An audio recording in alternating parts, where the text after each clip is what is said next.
Buenas noches, queridos hermanos.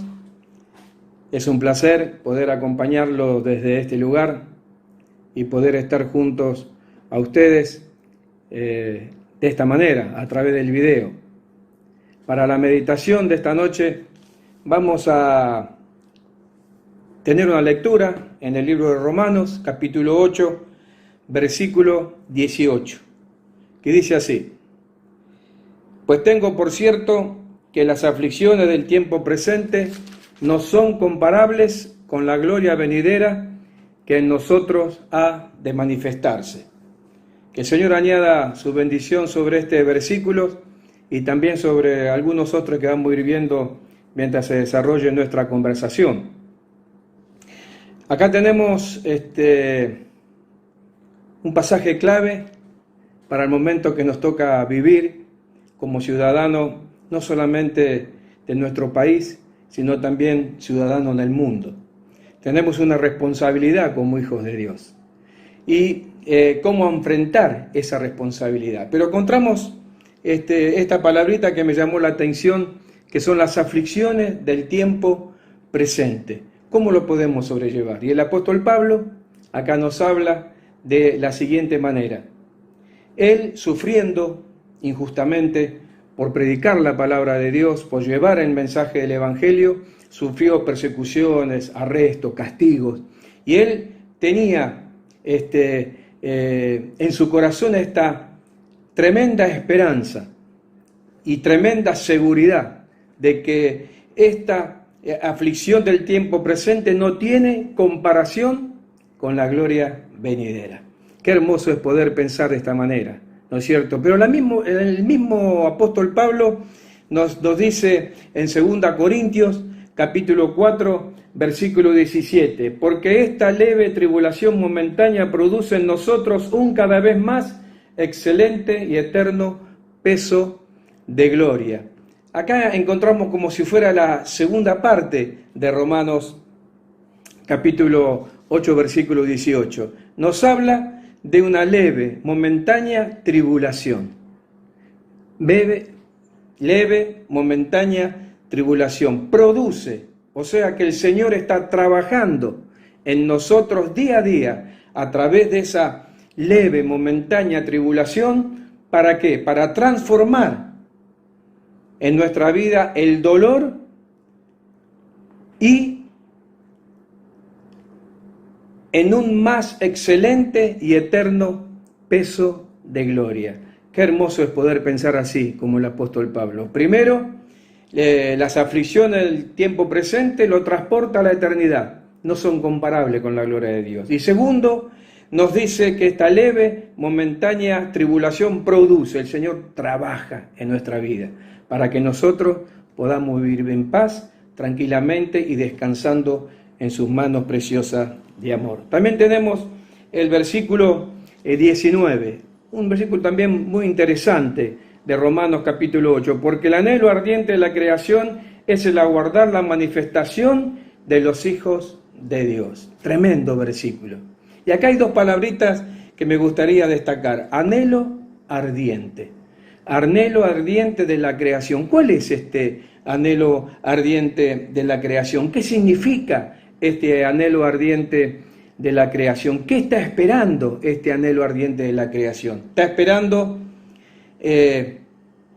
la aparición de los hijos de Dios en momentos difíciles. Pero me llamó la atención esta palabra, o estas dos palabras, anhelo ardiente, y lo busqué y estuve mirando en libros, especialmente el libro romano de Ernesto Trenchard, y él dice que este anhelo ardiente es una expectación que envuelve a todo el ser. Así está la humanidad, así está esta creación, hasta que se vea la manifestación de los hijos de Dios. Y en estos momentos difíciles, el mundo está esperando la aparición de los hijos de Dios. ¿Y de qué manera? De esta, transmitiendo paz, transmitiendo el mensaje de salvación, transmitiendo el mensaje de esperanza, transmitiendo el mensaje de fortaleza. Así como lo transmitía el mismo apóstol Pablo, esta creación necesita de la aparición de los hijos de Dios. Tenemos estos elementos electrónicos, tenemos las páginas de internet en donde podemos aparecer y llegar a distintos hogares. Y que este anhelo de la creación pueda llegar a un buen término, viendo nuestro accionar. Acordémonos, la definición de nuestro hermano Trenchard, es una expectación que envuelve todo nuestro ser. Para que entendamos un poquito mejor, podemos buscar un pasaje en Filipenses capítulo 1, versículo 20, que dice: conforme a mi anhelo y esperanza de que en nada seré avergonzado, antes bien, con toda confianza como siempre, ahora también será magnificado Cristo en mi cuerpo, o por vida o por muerte. Acá el apóstol Pablo estaba diciendo lo mismo que expresaba en Romanos, pero por él. Él le dice anhelo y esperanza. Y acá el apóstol Pablo sentía en su ser que lo envolvía, envolvía una emoción tan grande para que Cristo se manifestara a través de él en medio de su angustia y su dolor. El tercer punto que vamos a ver en esta noche es el versículo 22. El versículo 22 dice: porque sabemos que toda la creación gime a una y a una está con dolores de parto hasta ahora. Acá tenemos una situación complicada para la creación. Dice que la creación gime y está con dolores de parto. Tenemos el gemido y la esperanza de la creación. El gemido, ¿por qué? Por el virus. El gemido es por la pandemia. El gemido es por el temor, la muerte. Me parece que nosotros tenemos que mirar un poquito más allá, irnos al Génesis, en donde estuvo la desobediencia de Adán y Eva, en donde ellos, al no obedecer la voz del Señor, perdieron la condición de estar en un lugar de privilegio. Y de ahí se expandió por todo el mundo el virus del pecado. El virus del pecado que va en contra del bienestar de la humanidad. Y esta situación no es nada más y nada menos que una consecuencia de aquella desobediencia en el libro el Edén. Ese es el gemir real de la creación. Me hace acordar también una vez que fueron expulsados del jardín del Edén, cuando ya el pecado comenzó a hacer estragos en la vida de los hombres, de los primeros hombres. Esa expresión del Señor cuando está buscando a Caín en el capítulo 4, versículo 10, que dice, le dice el Señor a Caín: ¿qué has hecho? ¿Qué has hecho? La voz de la sangre de tu hermano clama a mí desde la tierra.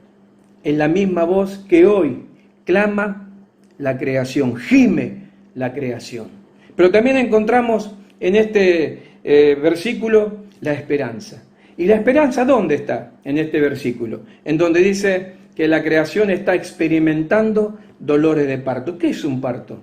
No hay nada mejor que preguntarle a las mujeres, ¿no? Cuando están por dar a luz, ese dolor intenso que envuelve todo su cuerpo, pero que al final se transmite ¿en qué? En una libertad y una nueva vida. Así está la creación, en un gemido continuo, pero con dolores de parto, esperando, es que esa esperanza que el Señor prometió cuando estuvo en esta tierra pueda llegar a cumplirse. Pero todo está sujeto también a los hijos de Dios y a la voluntad de nuestro Padre Celestial. Versículo 23 nos habla también de otro gemir y de otra esperanza. Y no solo ella, dice el versículo 23, sino también nosotros mismos, los hijos de Dios, tenemos que tenemos las primicias del Espíritu, nosotros también gemimos dentro de nosotros mismos esperando la adopción, la redención de nuestros cuerpos. Porque en esperanza fuimos salvos. Pero la esperanza que se ve no es esperanza. Pero lo que alguno ve, ¿a qué esperarlo? Pero si esperamos lo que no vemos, con paciencia lo aguardaremos. Acá encontramos también el gemir del creyente y la esperanza del creyente. El gemir del creyente está en una situación que muchas veces no lo podemos llegar a entender o no queremos entenderlo. Dice el versículo de 2 Corintios capítulo 5, versículo 17, que de modo que si alguno está en Cristo, nueva criatura es. Las viejas cosas pasaron, he aquí todas son hechas nuevas. Vamos a decir de nuevo, porque me trabé. De modo que si alguno está en Cristo, nueva criatura es. Las cosas viejas pasaron, he aquí son hechas nuevas. Nosotros podemos pensar que el Señor hace todas las cosas nuevas, se termina el sufrimiento, se termina el dolor, se termina la tristeza, pero no es así. El mismo Señor Jesucristo, orando al Padre Celestial por sus discípulos, le dice a su Padre Celestial, a nuestro Dios: no ruego que los quites del mundo, sino que los guarde del mal. No nos puede quitar del mundo, porque debemos manifestar la gloria del Señor nosotros, los hijos de Dios. Difícil de hacerlo, difícil de hacerlo. Alcanzable, alcanzable, porque otros hombres a lo largo de la historia de la Biblia, de la historia de la Iglesia, han podido demostrar ese andar, ese accionar glorioso, manifestando la gloria del Señor, predicando su palabra contra viento y marea, llevando el mensaje eterno de salvación, de consolación y de esperanza. Y nosotros estamos en este gemir y podemos pensar, dijimos que el Señor nos puede librar, pero no nos va a librar. Si está en su voluntad, lo va a hacer.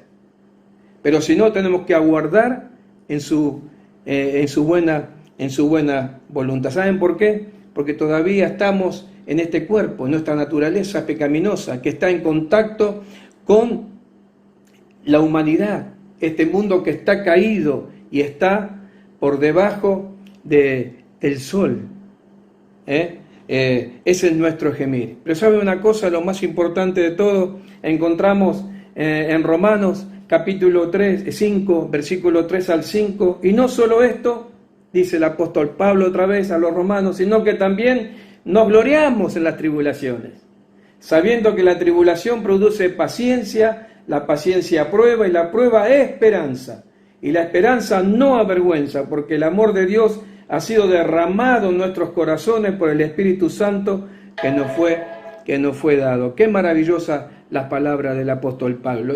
Es como hablamos en el versículo anterior, en donde decíamos que la leve momentánea tribulación produce.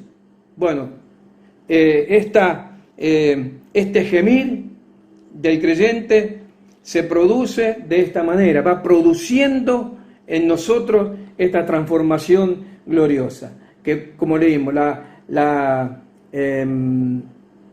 en Romanos, no solo esto, sino que también nos gloriamos en las tribulaciones. ¿Por qué? Porque ella produce paciencia. ¿Y por qué? Porque la paciencia produce prueba y la prueba produce esperanza. Y esta esperanza no nos avergüenza, porque la esperanza que tenemos nosotros es la gloria en el cielo, estar con el Señor Jesús. Esa es nuestra esperanza, de la que habla el versículo 23, 24 y 25. Pero ¿sabe una cosa? Esa esperanza está asociada siempre a la fe. También en el libro de nuestro hermano Ernesto Trenchard dice que la esperanza en el Nuevo Testamento quiere decir un propósito de Dios que aún no se ha realizado, pero que ha sido asegurado por medio de su promesa. Maravilloso. Lo volvemos a decir, un propósito de Dios que aún no se ha realizado, pero que ha sido asegurado por medio de sus promesas. Maravilloso. Los hijos de Dios anhelamos este día maravilloso. Anhelamos a esta esperanza que nos consuela, nos fortalece hasta la redención de nuestros cuerpos, en donde se encuentra la justicia y la verdad de la persona bendita y amada de nuestro Señor y Salvador Jesucristo. Así que, hermanos, confiemos en el Señor. Dejemos toda nuestra ansiedad y nuestra angustia y nuestra preocupación en sus manos y vayamos y dejando que el Señor vaya produciendo en nosotros esta transformación, para que el mundo vea que los hijos de Dios vivimos con fe, con esperanza, descansando por siempre en sus manos de amor. Que el Señor nos bendiga, nos acompañe y pronto nos veremos en la casa de Dios para alabar, para glorificar su santo y bendito nombre y para disfrutarnos unos a otros en su hermosa y bendita presencia. Que el Señor nos bendiga.